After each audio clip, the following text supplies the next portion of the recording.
咱台湾正做世界当中的台湾，台湾 can help。来看这欧洲议会二时出现着亚洲政人的票数，通过上届新的停台决议。21项这主张内面呢，包括着反对中国甲联合国大会第2500号决议硬拗，这也是这欧洲议会到目前为止上届明确的表态。而且因也谴责中国对台湾的军事扰乱，也支持台湾国际参与，甚至是强调讲台湾是欧盟关键的谈判。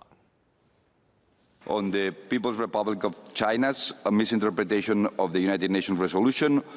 2758 and its continuous military provocations around Taiwan. 欧洲议会二是以432票赞成、60票反对、71票弃权的压倒性多数，通过新一届的第一个停台决议，其中包括反对中国持续乌白解释联台第2700号决议，是欧洲议会各党上明确的表态。United Nations Resolution 2758 is very short,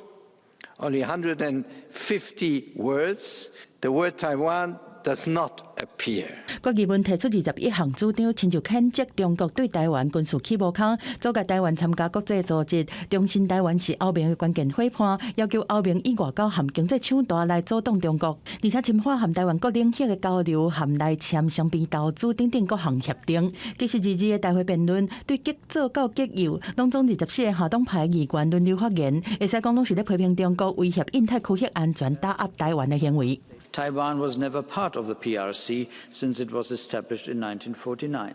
Perhaps you should seek ways to become attractive for the Taiwanese who live in a democracy and dislike a prospect of being treated like the Hong Kongers. 全球第3个通过的国会或欧盟有我议案。外交部呼吁国际社会共同以具体行动反对中国错误诠释联大第2758号决议。外交部是关注肯定和诚心感谢欧洲议会决议。陆委会是发话北京当局，莫搁在国际之间强迫推销一中的白插话，而且呼吁停止用武力来威胁台湾人民，才当帮助两国的关系良性发展和台海的和平稳定。总统赖清德也伫社群平台感谢欧洲议会支持台湾，强调会以互相共享的价值和对和平的坚持，打造更加勇健民主保护伞。记者综合报道。